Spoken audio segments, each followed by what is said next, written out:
तो कैसे हैं आप सभी लोग। एक बार फिर से स्वागत है आपका हमारे YouTube channel study with Yogesh में। आज आपकी जो क्लास है, चूंकि परीक्षावाणी मंडे को हमारी रहती है, थोड़ा सा कुछ बातें कहनी है वो सुन लेना। एक तो जो लोअर पीसीएस वाला जो बैच है वो आपका 15 के बाद चलेगा, 15 फरवरी के बाद, क्योंकि अभी टाइम है आपका, अगस्त में एग्जाम होगा। थोड़ा सा मैं बिजी हूँ क्योंकि मैं जहाँ से वीडियो बनाता हूँ बीच में इस हफ्ते में यहाँ पे नहीं हूँगा, मुझे कहीं आउट जाना है। तो आप लोगों से जो मतलब रिक्वेस्ट है, थोड़ा सा संयम बरतना। 15 फरवरी के बाद आपकी लोअर पीसीएस की क्लास आएगी, पहली चीज। दूसरी चीज, 2-3 दिन तो जीएस की क्लास आएगी इसके बाद, उसके बाद 2-3 क्लासेस फिर परीक्षावाणी की आएंगी, क्योंकि उसमें मुझे यहाँ पे टाइम नहीं हो पाएगा। तो आप लोग इसको इस हफ्ते ऐसे एडजस्ट कर लेना है, ठीक है। हो सकता है एक आध दिन क्लास स्किप भी रहे, एक दिन क्लास न भी आए, 1-2 दिन हो सकता है पॉसिबल है, बट मैं कोशिश करूंगा कि डेली आपके लिए क्लास आए। लेकिन क्योंकि मैं यहाँ पे हूँ नहीं, तो फिर अब इतना सेटअप ताम झाम लेके मैं कहीं जा नहीं सकता हूँ हर जगह। तो हो सकता है 1-2 क्लास ना आए। अगर क्लास आती है डेली तो फिर वो परीक्षावाणी वगैरह से ही रिलेटेड कुछ क्लासेज आएंगी। तो आप थोड़ा सा इस हफ्ते संयम बरतना, एडजस्ट करना।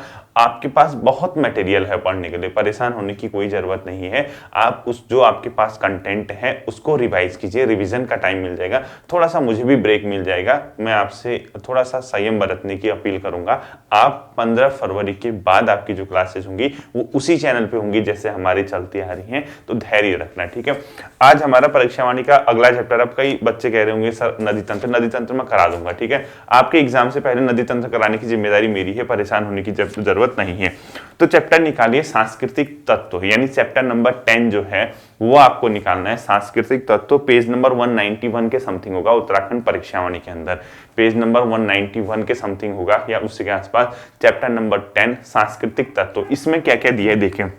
अब जो भी है सब चीज सही है। सबसे पहले उसने दिया है चित्रकला, यानी जो चित्रकला है वो क्या क्या है। अब आपको यहाँ से क्या ध्यान रखना है, देखिए चित्रकला के अंदर क्या ध्यान रखना है। इसने दिए हैं प्राचीन काल, मध्यकाल और आधुनिक, इन 3 जगहों पे उत्तराखंड में कहाँ कहाँ पे चित्रकलाएं मिली हैं, चित्रकला के प्रमाण मिले हैं, उसकी बात है।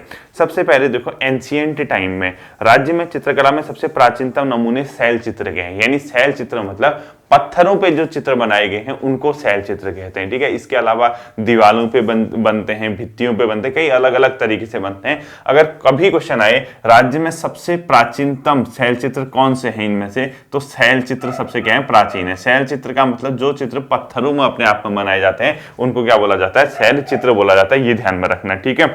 अब इसके जो प्रमाण हैं, शैल चित्र मैंने अभी लास्ट क्लास में भी एक बार आपको बताया था कहां कहां से मिले हैं, कौन सी जगह से उत्तराखंड में शैल चित्र के प्रमाण मिले हैं, तो वो ध्यान रखना है। लाखो उड्यार, ग्वारख्या उड्यार, किमनी गांव, लेथाप, हुडली, पेटसाल और फलसीमा, ये जो इलाके हैं ये सब के सब अपने आप में किस चीज के लिए प्रसिद्ध हैं, शैल चित्र के लिए। तो कौन कौन से हैं, एक तो लाखो उड्यार हो गया, कहां पड़ता है, अल्मोड़ा के बाड़ीछीना में, ठीक है। ग्वारख्या गुफा, ये सब ध्यान रखना है आपने, ठीक है। ग्वारख्या सब पढ़ा है आपको। इसके अलावा किमनी गांव, इसके अलावा अपने आप में लेथाप, हुडली और साथ ही साथ फलसीमा, ये ऐसी जगह हैं जहां आपका क्या मिला है बच्चों, राज्य में शैल चित्र के नमूने मिले। तो ध्यान रखना, अगर कभी क्वेश्चन आता है सबसे प्राचीनतम जो चित्र हैं उत्तराखंड में कौन से हैं, सबसे प्राचीन चित्र वो अपने आप में है कौन से, शैल चित्र। और शैल चित्र के एग्जाम्पल उत्तराखंड में कौन कौन से हैं ये आपको ध्यान रखना है कि कहां से शैल चित्र मिले हैं। इनमें से कोई ऑप्शन हट के हो सकता है, इसमें से किस स्थान से शैल चित्र का नमूना नहीं मिला है, तो आपको ये पता होना चाहिए कि शैल चित्र के एग्जाम्पल इन जगह से, ये शॉर्ट नोट्स होते हैं, ऐसे ही बनाना है। सबसे प्राचीनतम शैल चित्र और कौन कौन से जगह से मिले हैं ये, और ये सब के सब जिले अल्मोड़ा, चमोली, जहां जहां है आपको ध्यान रखना है, ठीक है। अल्मोड़ा के लाखो गुफा के शैल चित्र में मानव को अकेले व समूह में नृत्य करते हुए चित्रित किया गया है। इसके अलावा विभिन्न पशुओं को भी चित्रित किया गया। इन चित्रों को रंगों से सजाया गया। जब मैंने आपको अभी थोड़े दिनों पहले प्राचीन आद्य ऐतिहासिक काल वगैरह उत्तराखंड हिस्ट्री में पढ़ा था, तब मैंने आपको बताया था अल्मोड़ा में जो लाखो गुफा है, यानी जो सुयाल नदी के तट पे आप जानते हैं इसको, बाड़ीछीना के पास है, यानी ये जो लाखो गुफा है अल्मोड़ा में, यहाँ पर मानव को डांस करते हुए दिखाया गया है, अकेले या समूह में। एक बार ये क्वेश्चन पूछा गया था, इनमें से किन शैल चित्रों में मानव को विभिन्न पशुओं के साथ दिखाया गया और मानव को समूह या अकेले में नृत्य करते हुए दिखाया, यानी इसका सब्जेक्ट है जो अल्मोड़ा में लाखो गुफा है, इसका सब्जेक्ट जो है, विषय है वो क्या है, मानव को समूह या अकेले में नृत्य करते हुए दिखाया गया। ये पॉइंट आपको ध्यान रखना है, ठीक है। चमोली की ग्वारख्या गुफा में अनेक पशुओं का चित्रण किया गया जो कि लाखों के चित्र से अधिक चटकदार हैं। तो ग्वारख्या गुफा कहाँ है, चमोली में। और चमोली में एक बार क्या गुफा है, यहाँ क्या प्रसिद्ध है, किस चीज के लिए प्रसिद्ध है चमोली में, जो पशुओं का चित्रण किया गया, ये ध्यान रखना, ठीक है। चमोली के ही किमनी गांव में शैल चित्रित हथियार एवं पशुओं के हैं जिन्हें सफेद रंग से रखा गया। तो किमनी गांव भी कहाँ है अपने आप में, चमोली में। और इसका जो सब्जेक्ट है वो क्या है, सफेद रंग के चित्र यहाँ पर दिखाए गए हैं और साथ ही साथ इन्हें शैल चित्र में हथियार एवं पशुओं के हैं, यानी इसमें भी शैल चित्र जो है पशु और हथियार के। ये कुछ नहीं पढ़ना है आपको, सिर्फ ये ध्यान रखना है कि कहाँ कहाँ है, ठीक है। अल्मोड़ा के लुएथाप के शैल चित्र में मानव को शिकार करते हुए और हाथों में हाथ डालकर नृत्य करते दिखाया गया है। लुएथाप कहाँ पड़ता है अपने आप में, लुएथाप के शैल चित्र मिले हैं अल्मोड़ा से। और इसका जो सब्जेक्ट है, ऐसे लिखना सब्जेक्ट है, इसका सब्जेक्ट क्या है, मानव को पशु शिकार करते हुए और समूह में नृत्य करते हुए दिखाया गया, ठीक है। ये पढ़ना है आपको, ये ध्यान रखना है कि अल्मोड़ा के जो ये अपने आप में लुएथाप शैल चित्र हैं, यहाँ मानव को पशुओं का शिकार करते हुए या फिर अपने आप में नृत्य करते हुए दिखाया गया। उत्तरकाशी के हुडली गुफा में शैल चित्र के नीले रंग के हैं, ठीक है। और हुडली जो ये कहां पड़ता है, उत्तरकाशी में। और यहाँ शैल चित्र किस कलर के हैं, नीले रंग के। और कहां सफेद रंग के, ये सब ध्यान रखना है आपको, ठीक है। और फलसीमा भी अपने आप में कहां पड़ता है, अल्मोड़ा में, ये दिखाना है। तो ये हो गया। अब आपका तरीका यही होना चाहिए, शैल चित्र लिखोगे सबसे प्राचीनतम, शैल चित्र के एग्जाम्पल लिखोगे, डिस्ट्रिक्ट नेम लिखोगे और उनका सब्जेक्ट लिख दोगे विषय। ये सबसे आसान होता है, पढ़ने का सबसे बढ़िया तरीका है, ये शॉर्ट नोट्स इसको बोला जाता है, ठीक है बच्चों। अब इसके बाद देखिए मध्यम आधुनिक काल, यानी जो मेडिवल पीरियड था या जो मॉडर्न टाइम था, उसमें क्या हुआ था, 16वीं सदी के लेकर अब 19वीं सदी तक राज्य में चित्रकला की गढ़वाल शैली प्रचलित रही। अब वो टाइम नहीं रहा कि पत्थरों में चित्र बनाए जाएं, अब टाइम कैसा आ गया कि आपके पास थोड़ा सा कागज वगैरह का विकास हो गया होगा, आप शैल चित्र अलग अलग तरीके से पहले शैल चित्र दिखाते थे, अब चित्रों को अलग तरीके से दिखा सकते हो। तो गढ़वाल शैली प्रचलित थी। गढ़वाल शैली पहाड़ी शैली का एक उदाहरण है जिसका विकास गढ़वाल नरेशों के संरक्षण में हुआ। तो अब क्या हुआ, मध्यकाल जब आया तो यहाँ कौन सी शैली प्रसिद्ध हुई, गढ़वाल शैली। गढ़वाल शैली का संबंध किस चीज से है, चित्रकला से, इसको ध्यान रखना है, ठीक है, चित्रकला से। और इसका जो टाइम पीरियड है गढ़वाल शैली का, वो कौन सा है, 16वीं सदी से लेकर 19वीं सदी तक, यानी 16th सेंचुरी से 19th सेंचुरी तक। ये अपने आप में क्या है, इसका गढ़वाल शैली का टाइम पीरियड है। अब इसमें देखिए क्या दिया है, इस गढ़वाल शैली को जो बोला गया पहाड़ी शैली का ही एक रूप है, यानी जो गढ़वाल शैली है ये किसका रूप है, पहाड़ी शैली। ये भी ध्यान रखना है, ठीक है, ये पहाड़ी शैली का ही एक रूप है। यानी गढ़वाल शैली किससे मिलती है, पहाड़ी शैली से ही मिलती है, जिसका विकास गढ़वाल नरेशों के संरक्षण में हुआ। यानी गढ़वाल में राजा महाराजा जो शासन करते थे उन्होंने इस चित्रकला का क्या किया था, विकास किया था, ये आपको पता होना चाहिए। सन 1658 में गढ़वाल नरेश पृथ्वी शाह के समय, अब ये मोस्ट इंपोर्टेंट पॉइंट है, कई बार मैंने पहले भी कहा है, पेपरों में आता है ये। 1658 में गढ़वाल नरेश पृथ्वी शाह के समय मुगल शाहजादा सुलेमान सिकोह ने अपने दरबार के दो चित्रकारों तुंवर श्यामदास और उसका पुत्र हरदास को लेकर गढ़वाल आया और उन्हें यहीं छोड़ दिया। हरदास के वंशज गढ़वाल शैली के विकास में लगे रहे। अब देखिए क्या क्वेश्चन है, सबसे पहले ये होना चाहिए कि कौन से दो चित्रकार, मुगल चित्रकार गढ़वाल दरबार में आए थे और वहीं उन्होंने रहना शुरू किया था। उनका नाम है तुंवर श्यामदास। एक पॉइंट तो ये याद रखना है, ठीक है, तुंवर श्यामदास। यानी कौन से जो चित्रकार थे जो मतलब मुगल दरबार से यहाँ गढ़वाल में शरण लेने आए, तुंवर श्यामदास और हरदास, ठीक है। एक तो पॉइंट ये याद रखना है आपको, तुंवर श्यामदास और हरदास जो थे ये कौन थे, जो मुगल चित्रकार थे जिन्होंने गढ़वाल में शरण ली थी। ये क्वेश्चन आता है, ठीक है, मुगल चित्रकार, ये बहुत इंपॉर्टेंट क्वेश्चन है। मुगल थे, इन्होंने क्या कहां शरण ली थी, गढ़वाल में शरण ली थी। दूसरा क्वेश्चन ये है, इन चित्रकारों को कौन गढ़वाल में लेके आया, तुंवर हरदास और इनको, ठीक है, ये आपका आना चाहिए। मुगल जो मतलब अपने आप में बादशाह था, मुगल नरेश जो था उसका नाम था सुलेमान सिकोह। तो सुलेमान सिकोह ने इनको क्या किया था, यहां लेके आए थे, ठीक है, सुलेमान सिकोह। तो सुलेमान सिकोह के द्वारा इनको यहां लाया गया। तो आपको ये मोस्ट इंपोर्टेंट क्वेश्चन है, कौन से दो मतलब मुगल चित्रकार गढ़वाल में शरण ली थी, वो है तुंवर श्यामदास और हरदास, और इनको कौन गढ़वाल में लेके आया था, सुलेमान सिकोह। और कब लेके आया था, 1658 में। किसके दरबार में लेके आया था, पृथ्वी शाह के, ठीक है, ये मोस्ट इंपोर्टेंट है, पृथ्वीपति शाह, पृथ्वीपति शाह। ये पूरे के पूरे फैक्ट आपको याद रखने हैं, ठीक। यानी कहीं ना कहीं जो गढ़वाल शैली है इसके विकास की जो जननी है वो यहाँ से शुरू होती है, तुंवर श्यामदास और हरदास से, जो कि मुगल चित्रकार थे। किसके कहाँ आए थे, गढ़वाल दरबार में आए थे। कौन लेके आया था, सुलेमान सिकोह। कब लेके आया था, 1658 में। किसके समय में आए थे, यानी गढ़वाल नरेश उस टाइम कौन था, पृथ्वीपति शाह था। ये सारे के सारे फैक्ट आपको ध्यान रखने हैं। हरदास का पुत्र हीरालाल, उसका पुत्र मंगतराम का पुत्र मौलाराम तोमर चित्रकार था, जो गढ़वाल शैली का सबसे महान चित्रकार था। यानी इनका जो वंशज है वो कैसे बन रहा है, देखो, हरदास था, ठीक है, इनका जो टाइम पीरियड बन रहा है। हरदास के बाद जो आए थे उनका नाम अपने आप में क्या था, हीरालाल था। हीरालाल के बाद मंगतराम और मौलाराम। हरदास, हीरालाल, मंगतराम और मौलाराम, ये है अपने आप में गढ़वाल के मेन चित्रकार। ये आपको ध्यान रखना है, इनका क्रम सजाने को आ सकता है, ठीक है। ये सीरीज याद, ये ध्यान रखना, आपको यहां से क्वेश्चन जो पूछा जा सकता है, सीरीज पूछी जा सकती है कि इसके बाद कौन सा पहले था कौन सा बाद में था। इससे जो फैक्ट बनेगा वो सीरीज का बन सकता है। ध्यान रखना कि इसमें सीरीज कौन सी याद रखनी है। हरदास का पुत्र हीरालाल, ह वाले एक याद रखो, मंगतराम के बाद मौलाराम। ये एक क्रम था जो गढ़वाल चित्रकला में इनकी महत्वपूर्ण देन है। गढ़वाल चित्रकला में इनमें से सबसे महान जो था वो कौन था, अपने आप में मौलाराम था, ठीक है।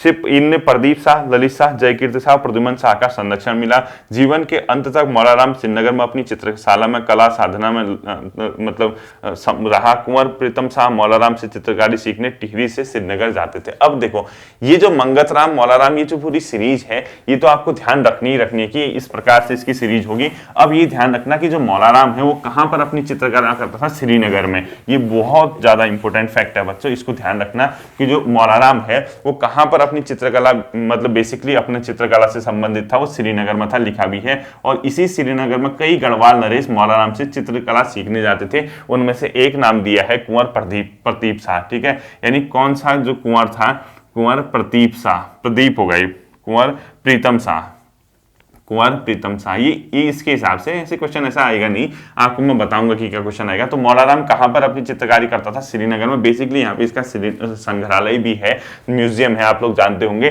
तो ये पॉइंट आपको याद रखना। और कौन यहाँ पर इससे चित्रकारी सीखने जाता था, प्रीतम शाह, ये पॉइंट ध्यान रखोगे। मौलाराम के बाद गढ़वाल शैली की अवनति होने लगी। अवनति का मतलब डिक्लाइन होने लगा, यानी जो पीक था चित्रकला का वो खत्म होके अब वो डिक्लाइन की ओर आने लगा। अब आपको ये नहीं पढ़ना कि डिक्लाइन कौन कौन से करते थे, यानी ज्वालाराम, शिवराम, अजबराम, आत्माराम, तेजराम, ये आदि गढ़वाली शैली के अवनतिकाल चित्रकार से। नेगेटिव क्वेश्चन नहीं पूछेगा आपसे, स्किप कर दीजिए। मौलाराम अपनी नायिकाओं और पौराणिक विषयों पर बनाए गए चित्रों को अपने नाम भी लिखते थे, यानी कहीं ना कहीं जो नायिकाओं पे, अभिनेत्री पे बनाता था उस टाइम की, या जो पुराणों पे बनाता था उसमें अपना सब्जेक्ट भी, अपना नाम भी लिखता था, वो सब छोड़ दीजिए, ठीक है। मौलाराम द्वारा बनाए गए कुछ चित्र हैं, चंद्रमुखी, मयंकमुखी, उत्कंठिता नायिका, जयदेव वजीर, दंपति। अब ये जो दंपति लिखी है इसने चित्रकला, कहीं ऐसा ना हो, मैं ये नहीं कह रहा हूं कि ऐसा होगा, ठीक है, कहीं ऐसा ना हो कि गलती से आपसे ये क्वेश्चन पूछ दे, मौलाराम द्वारा बनाए गए दंपति नामक चित्र में किस गढ़वाल नरेश और उसकी रानी का चित्र है। वहां आत्मा परमात्मा के पास चले जाए इससे पहले घर पे ही आत्मा को क्या करो, संतुष्टि दो, घर पे ही उसको पढ़ा के बोलो तो अभी रुक, अभी मत जा। जो दंपति का चित्र है मौलाराम द्वारा बनाया गया, वो प्रद्युम्न शाह व उसकी रानी का है। ये मुझे क्यों लगता है पता नहीं कि इंपॉर्टेंट क्वेश्चन है, ठीक है। प्रद्युम्न शाह प्लस उसकी रानी का है। बहुत कम लड़के ऐसे होते हैं जो इस प्रकार की छोटी छोटी बारीक चीजों को पकड़ता है, और ये क्वेश्चन आ गया 99.99% स्टूडेंट्स को गलत कर जाएंगे। क्यों? क्योंकि हवा में पड़ा है, उनको ये ध्यान नहीं कि वो क्या करेंगे, वो रटने में लगे रहेंगे, मौलाराम के चित्र कौन कौन से, उसको पूरा रट देंगे। वो क्या एग्जामिनर, मेरा जैसा एग्जामिनर होगा तो मैं तो यही पूछूंगा, भाई मौलाराम द्वारा बनाए गए दंपति नामक चित्र में किस गढ़वाल नरेश और उसकी रानी का चित्र है। प्रदीप शाह, सुदर्शन शाह, प्रद्युम्न शाह, या कुछ इस टाइप का क्वेश्चन दे दूंगा, तो कम्युनिटी में भी दूंगा, आज कोई भरोसा नहीं है मेरा, ठीक है। देखो ये क्वेश्चन ध्यान रखना है आपको। इसके अलावा इसके द्वारा जो बनाए गए चित्र हैं, चंद्रमुखी, मयंकमुखी, उत्कंठिता नायिका, जयदेव वजीर दंपति, राधा कृष्ण मिलन, विप्रलभा नायिका, सीतार प्रिया, हिंडोला, मस्तानी, वासक सटिया नायिका आदि। अब कई बात ऐसी आती है कि सर इसको याद कैसे करें, इसको याद नहीं करना है इनको, ठीक है। आपको मैंने बता दिया कि आपको ये ध्यान रखना है कि दंपति नामक जो चित्र था उसमें उसने किसकी चित्रकारी की थी, एक पॉइंट ये ध्यान रखना है। इसके अलावा जो है, जो आपको अदर फैक्ट दिए हैं, ये सिर्फ एक दो बार पढ़ जाना, आपके दिमाग में आ जाएगा कि हाँ मौलाराम ही होगा इसका। जैसे पता है और तो किसी का नाम है नहीं, मौलाराम ही तो दिख रहा है ना, इसके अलावा कोई और नाम तो आ नहीं रहा, तो आपको ये तो पता है कि मौलाराम ही है। मौलाराम है तो दो तीन बार उसको पढ़ जाओ, खुद ही याद हो जाएगा, ठीक है। तो बहुत ज्यादा इसको रटने की कोशिश मत करना। मौलाराम एक चित्रकार के साथ साथ एक दार्शनिक, कवि और लेखक भी थे। इनकी कुछ पुस्तकें इस प्रकार हैं, बहुत बार आते हैं, गणराज वंश किसकी है, कई बार क्वेश्चन पूछा गया कि गणराज वंश पुस्तक किसने लिखी गई, किसके द्वारा लिखी गई है, मौलाराम के द्वारा। इसके अलावा गढ़ गीता संग्राम ये किसकी है, मौलाराम की है। इसके अलावा मनमथ सागर, मनमथ सागर, ये किसके द्वारा लिखी गई है? मौलाराम के द्वारा। ये सब के सब इंपॉर्टेंट है, ध्यान रखना इसको, ठीक है, ये इंपॉर्टेंट क्वेश्चन है। मौलाराम के चित्रों को दुनिया के सामने सर्वप्रथम बैरिस्टर मुकंदीलाल लाए, मोस्ट इंपोर्टेंट है, बहुत बार व्यक्ति विशेष में पढ़ा रखा है। बैरिस्टर मुकंदीलाल एक ऐसे व्यक्तित्व थे जिसने क्या किया था, ये मौलाराम के चित्रों को दुनिया के सामने लाया था। ये क्वेश्चन बहुत बार आता है पेपर में कि बैरिस्टर कौन मौलाराम के चित्रों को दुनिया के सामने लाया था, वो थे बैरिस्टर मुकंदीलाल जी। मोस्ट इंपोर्टेंट क्वेश्चन है, ठीक है। इस शैली के प्रमुख विषय थे, अब क्या है, यानी मतलब जो शैली थी इनकी गढ़वाल शैली, उसमें क्या क्या है ये क्वेश्चन याद रखना है।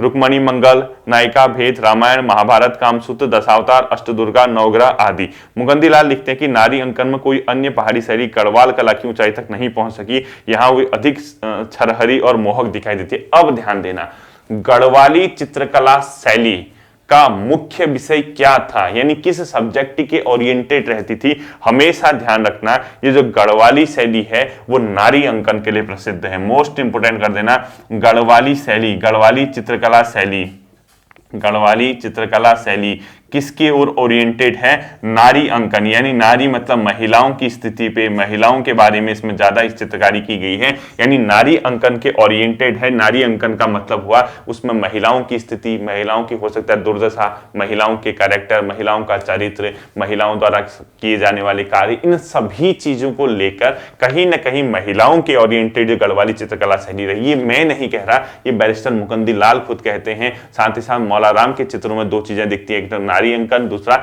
महाभारत वगैरह के चित्र। तो ये पॉइंट ध्यान रखना, और चित्रों के नाम भी पढ़ लो, जो इसने मेन में लिखे, देखो रुक्मणी मंगल, नायिका भेद, रामायण महाभारत, कामसूत्र, दशावतार, अष्टदुर्गा, नवग्रह, इस टाइप की चीजें हैं, यानी कहीं ना कहीं महिलाओं के ओरिएंटेड हैं। विनाशकारी भूकंप 1803 में श्रीनगर स्थित गढ़वाल शैली के चित्रों का खजाना काफी मात्रा में नष्ट हुआ। एक बार क्वेश्चन पूछा गया था, श्रीनगर में भयंकर भूकंप गढ़वाल में कब आया था? 1803 में। किस टाइम आया था? बीपीडीओ के पेपर में आया था कहीं, ठीक है। 1803 में विनाशकारी भूकंप, ये ध्यान रखना है आपको। श्रीनगर स्थित गढ़वाल चित्रकला शैली में बहुत सा नुकसान हुआ था, फिर भी कुछ चित्र निम्न संग्रहालय में सुरक्षित है। मौलाराम आर्ट गैलरी श्रीनगर पौड़ी, ये पूछता है कि मौलाराम आर्ट गैलरी कहां पर है? उत्तराखंड में श्रीनगर पौड़ी, यानी मौलाराम की जो म्यूजियम है कहां है? श्रीनगर पौड़ी में। महाराजा नरेंद्र शाह संग्रहालय नरेंद्रनगर टिहरी में है, दूसरा पॉइंट याद रखना है। कुंवर विचित्र शाह संग्रहालय टिहरी में है, ये ध्यान रखना है। राव वीरेंद्र शाह संग्रहालय देहरादून में है।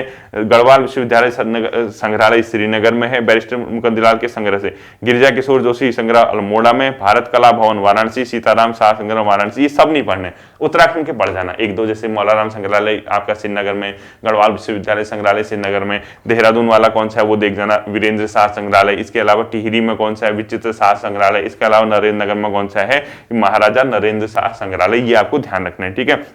उपरोक्त संग्रहालयों के अतिरिक्त लंदन, पेरिस, कैम्ब्रिज और बोस्टन अमेरिका में भी संग्रहालयों में भी गढ़वाली शैली के कुछ चित्र देखने को मिलते हैं, ठीक है। ये ऐसे ही पढ़ जाना ऊपर ऊपर ही। मौलाराम के वंशजों के बाद अथवा जो समकालीन प्रसिद्ध चित्रकारों में चैतू व माणकू का नाम प्रसिद्ध है। ये क्वेश्चन भी बहुत आता है, गढ़वाल में चैतू और माणकू का संबंध किस चीज से है? चैतू प्लस माणकू दोनों ही क्या हैं? समकालीन चित्रकार, यानी आधुनिक जो मतलब चित्रकार हैं इनको कहा जाता है ये चित्रकार। ये कौन कौन है? चैतू और माणकू। ये पॉइंट भी आपको ध्यान रखना है, चित्रकारी से इनका संबंध है। और इनके चैतू को कृष्ण लीलाओं के चित्रण के लिए ख्याति प्राप्त है, यानी कृष्ण की जो लीलाएं हैं उसके जो चित्र बनाते हैं वो कौन बनाते हैं? चैतू, यानी कृष्ण लीलाओं के ओरिएंटेड है कौन? चैतू के चित्रकारिता। और इसके अलावा चैतू की 13 चित्रों की रुक्मणी हरण चित्रमाला वाराणसी कला भवन में सुरक्षित है। और ये क्वेश्चन पूछा था कि रुक्मणी हरण चित्रमाला किससे संबंधित है? तो रुक्मणी हरण स्वाभाविक सी बात है कृष्ण लीला से संबंधित है, तो चैतू की होगी। तो ये ध्यान रखना, रुक्मणी हरण किससे संबंधित है, ठीक है। रुक्मणी हरण चित्रकला किससे संबंधित है? चैतू नाम के व्यक्ति से संबंधित है। ये पॉइंट आपको ध्यान रखना है, ठीक है। इसके अलावा माणकू ने जयदेव के गीत गोविंद, ये जो गीत गोविंद है किसकी? जयदेव की पुस्तक है, आप लोगों ने सुना होगा, जीएस का क्वेश्चन है।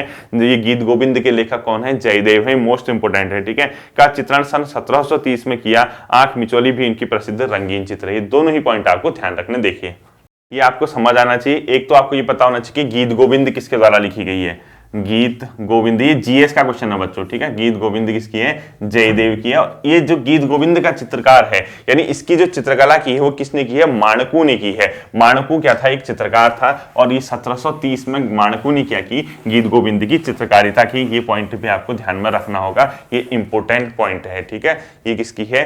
गीत गोविंद जो जयदेव है इसकी चित्रकला की है माणकू नाम के चित्रकार ने, ये इसकी, और ये जयदेव है कि ये गीत गोविंद किसकी है, जयदेव की है। और इसके अलावा एक इसकी प्रसिद्ध है आंख मिचोली भी इनकी प्रसिद्ध रंगीन चित्र है, यानी आंख मिचोली नाम की चित्रकला भी किसकी है, आंख मिचोली, ये किसकी है, माणकू की। और गीत गोविंद का चित्रकार कब किया था, 1730 में। ये पॉइंट ध्यान रखने हैं आपको, ठीक है। यूके ट्रिपल एस यूकेपीएससी का कोई भरोसा नहीं रहता। गढ़वाली शैली के तथ्यों को उद्घाटित करने वाली महत्वपूर्ण पुस्तकें यानी कुछ बुक्स हैं, यानी किताबें हैं, कुछ बुक हैं, तो आपको उन किताबों के नाम याद रखने हैं, उसके रचयिता कौन है, यानी उनको लिखा किसने है, ये बहुत इंपॉर्टेंट है। बैरिस्टर मुकंदीलाल ने जो गढ़वाल पेंटिंग लिखी है, और some notes on Molaram Garhwal school of painting, ये मोस्ट इंपोर्टेंट किताबें तीन के तीन।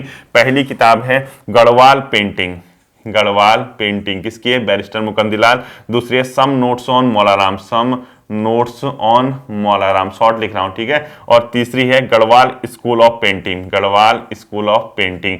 ये तीन के तीन किताबें हैं बच्चों बैरिस्टर मुकंदीलाल की, ये मोस्ट इंपोर्टेंट है, बैरिस्टर मुकंदीलाल, यानी Garhwal paintings, some notes on Molaram और गढ़वाल स्कूल ऑफ पेंटिंग, ये किसकी किताबें हैं, ये बैरिस्टर मुकंदीलाल की हैं। सब के सब इंपोर्टेंट किताबें हैं, ठीक है। पुराने पेपर का भी उठाना, ये बेसिक है उत्तराखंड का। जैसे कई लड़के कह रहे होंगे ये तो किताब से पढ़ाते हैं, ये तो हम भी पढ़ लेंगे। बच्चों ये आपके लिए नहीं है, नई छात्रों के लिए भी। पुलिस की जो भर्ती आई है, वो बच्चे 20 साल 21 साल के हैं, 18 साल 19 साल के, उनके लिए सब चीज नया है। उनको गाइडेंस चाहिए, उनको डायरेक्शन चाहिए कि क्या इंपॉर्टेंट है क्या नहीं। उनको क्या पता कि आप लोग 5 साल 8 साल से पढ़ रहे हैं, ऐसा नहीं, ये सबके लिए इंपॉर्टेंट है। कई बच्चों को परीक्षावाणी पढ़ने में समस्या हो रही है, उसी वजह से एक क्लास आपके परीक्षावाणी की रखी गई है। तो Garhwal painting, some notes on Molaram और गढ़वाल स्कूल ऑफ पेंटिंग किसकी है, बैरिस्टर मुकंदीलाल की किताब है, आपको ये ध्यान रखना है, ठीक है।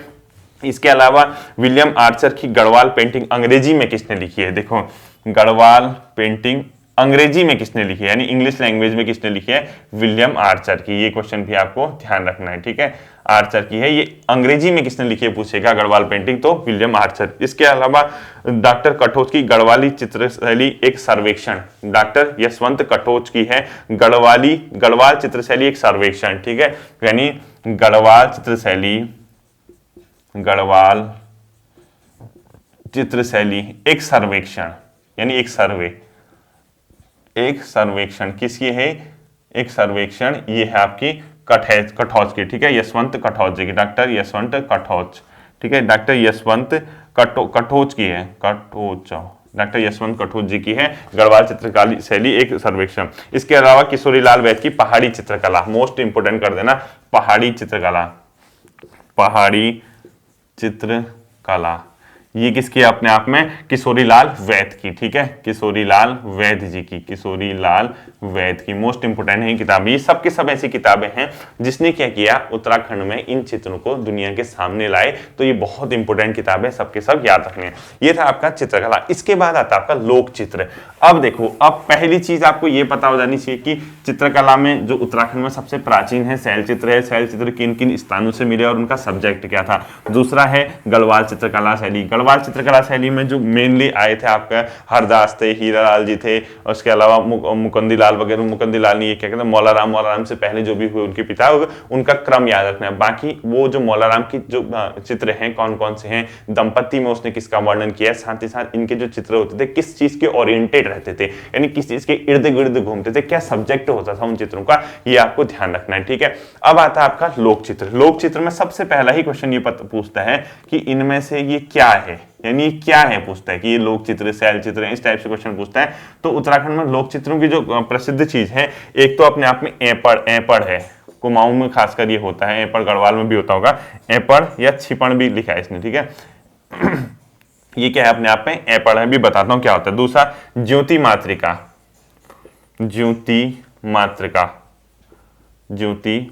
ये भी चित्र है। इसके अलावा प्रकीर्ण होते हैं, इसके अलावा पौ रखना कहते हैं। इसके अलावा क्या है, डिकारे और पट्ट, डिकारे भी आया था एक बार क्वेश्चन की, डिकारे क्या होता है, और एक पट्ट। ये सब के सब क्या हैं, उत्तराखंड में लोक चित्र के एग्जाम्पल हैं, यानी इनको लोक चित्र की श्रेणी में रखा जाता है। और आपको ये पता होना चाहिए कि ये ऐपण क्या है, ज्योति मातृका क्या है, प्रकीर्ण या पौ या डिकारे क्या होते हैं, ये लोक चित्र होते हैं। क्वेश्चन ऐसे ही ध्यान रखना है कि इनमें से लोक चित्र के एग्जाम्पल कौन से हैं, ठीक है, ये इस तरीके से ध्यान रखना है। अब देखो पहला आता है ऐपण या छिपण। ऐपण से तात्पर्य लीपने या सजावट करने से कुछ नहीं होता। जैसे आप लोगों ने जैसे पहाड़ के इलाकों में जाओगे, मैदानों में तो आजकल, पहले तो अब शादी ब्याह में तो होता ही है, वरना आजकल जैसे पहले के जैसे पुराने घर बने होते थे, आजकल तो पहले मिट्टी के घर होते थे, सभी जानते हैं आप लोग।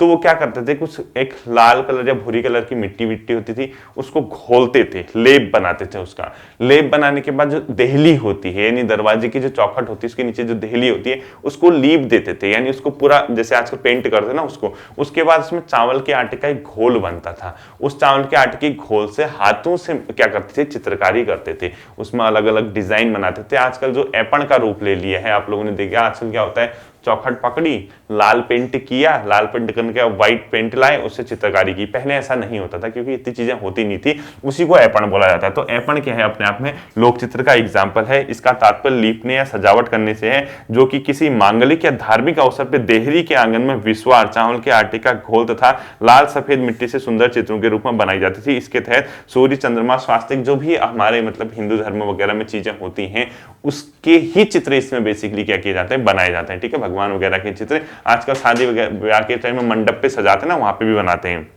दूसरा होता है थाप चित्र। इस प्रकार के चित्र त्योहार व मांगलिक अवसरों पर पीसे चावल व अन्य रंगों से बनाए जाते हैं। यानी जो ये थाप चित्र है, ये भी लोक चित्र का एग्जाम्पल है। नाथ या टुपुक चित्र, विस्वार व गेरू की सहायता से रसोई की घरों के दीवारों पर देवी देवताओं के चित्र बनाए जाते हैं। इसके अलावा वसुधारा चित्र, कुछ खास अवसरों पर घर के पूजा स्थल पर देहरी के गेरू से लीपकर विस्वार के पतले घोल की धारा डालकर चित्र बनाए जाते हैं। जो विस्वार ना, विस्वार कुछ नहीं होता, चावल के आटे का घोल होता है, ठीक है। तो ओवरऑल ये जो लोक चित्र हैं, आपको ये नहीं पढ़ना कि इसमें क्या होता है, इसमें क्या होता है, आपको सिर्फ ये पता होना चाहिए कि हाँ, इनको लोक चित्र की श्रेणी में रखा गया है। मांगलिक अवसर, संस्कार वगैरह जो होते हैं, वैवाहिक संस्कार, जनेऊ संस्कार, इन चीजों पे जो शुभ कार्य होते हैं, ये अपने आप में, ये ऐपण का कार्य हो गया, या अपने आप में थाप चित्र का है, नाथ या टुपुक चित्र है, वसुधारा चित्र है, इनका प्रयोग किया जाता है। आप सिंपल सा आंख बंद करके सोचिए, मिट्टी का घोल होगा, उसमें उसको लिपाई की जाएगी, उसके बाद लिपा जाएगा, उसके बाद उसमें चावल के आटे का, चावल का घोल होता है, उसको पीस वगैरह के उसमें चित्रकारी की जाती है। यही सब चीजें हैं। अब अवसर अलग अलग हो सकते हैं, बेसिकली मांगलिक संस्कार वगैरह से कुछ अवसर होंगे, ठीक है। इसके बाद आता है ज्योति मातृका चित्र। इसमें विभिन्न रंगों के प्रयोग से देवी देवताओं के चित्र बनाए जाते हैं। ऐसा चित्र प्राय जन्माष्टमी, दसरा, नवरात्रि, दीपावली आदि त्योहारों या मांगलिक अवसर पर बनाया जाता है। सब एक ही चीज है, ठीक है, परेशान मत होना। प्रकीर्ण चित्र, इसके अंतर्गत रंग व ब्रश या उंगलियों के माध्यम से कागज, दरवाजों, चौराहों आदि पर विभिन्न प्रकार के चित्र बनाए जाते हैं। आपसे ये नहीं पूछेगा कि कहाँ क्या बनाया जाता है, कब बनाया जाता है, आपको सिर्फ इतना ध्यान रखना है कि लोक चित्र के एग्जाम्पल है। इसके बाद आता है लक्ष्मी पौ चित्र। दीपावली के अवसर पर घर के मुख्य द्वार के तिजोरी या पूजा ग्रह पर लक्ष्मी के पद या पांव चिन्ह बनाए जाते हैं। आप लोगों ने अभी भी देखा होगा, आप लोग पैर चिपकाते हैं ना, जैसे आजकल तो मार्केट में आर्टिफिशियल आता है, वो उखाड़ा चिपका दिया। पहले ऐसा नहीं होता था, पहले वही घोल बनाया जाता था, पहले मिट्टी से लेपा जाता था, फिर घोल बना के हाथों से लक्ष्मी के पैर के चित्र बनाए जाते थे दीपावली वगैरह के अवसर पर, ठीक है। कुछ अन्य चित्रांकन में आरती की थाली पर सेली, शुभ कार्य में बुरी आत्माओं से रक्षा हेतु शिव, मंडप पर खोड़िया, शरीर पर गाजो या गोदना, नाम या फूल पत्तियां, देवी देवताओं के प्रवेश द्वारों पर चिपकाने तो लाल पीले रंग के मौली आदि प्रमुख हैं, ठीक है। तो आपको बच्चों बेसिकली क्या है ना, ये जो चीजें हैं ये चित्रकारी से संबंधित है, आपको इतना ही याद रखना है। जैसे शुभ कार्य हेतु बुरी आत्माओं से बचने के लिए शिव बनाया जाता है, सेली थाली पे बनाया जाता है, खोड़िया होता है, शरीर पे गाजो या गोदना भी होता है, ये मुआली वगैरह होता है। ये कुछ आपको इतना ज्यादा ध्यान नहीं रखना है, आपको सिर्फ ये चीजें पता होनी चाहिए कि हाँ, उत्तराखंड में ये सब चीजें लोक चित्र हैं। और लोक चित्र जो होता है यहाँ पे शुभ अवसर के टाइम पे बनाया जाता है, उसमें विशेषकर आपको ऐपण याद रखना है और ये डिकारे याद रखना है। डिकारे क्या होते हैं, मिट्टी के देखे होंगे आप लोगों ने, कई जो छोटे छोटे मिट्टी के बनाए जाते हैं भगवान वगैरह, दो तीन जो भी बनाते होंगे आप लोग पहाड़ों में, वो डिकारे हैं, इसी को कहा जाता है। तो इतना आपको आज की क्लास से ध्यान रखना है। ये बेसिकली अपने आप में क्या है, लोक चित्र है, और इसके अलावा यहाँ पे से कुछ नहीं पूछने वाला है। अब परीक्षावाणी है, परीक्षावाणी का बेसिक तो आपको पता ही होना चाहिए ना। नए बच्चों के लिए स्पेशली मैं ये क्लास देता हूँ, जो नए स्टूडेंट है, जो पहली बार तैयारी कर रहे हैं, उन्हीं के लिए अपने आप में क्लासेस हैं, ठीक है। तो इस हफ्ते का शेड्यूल मैंने आपको बता दिया है। आपसे फिर मिलता हूं अगली क्लास पे। अपना ध्यान रखिए। Thank you.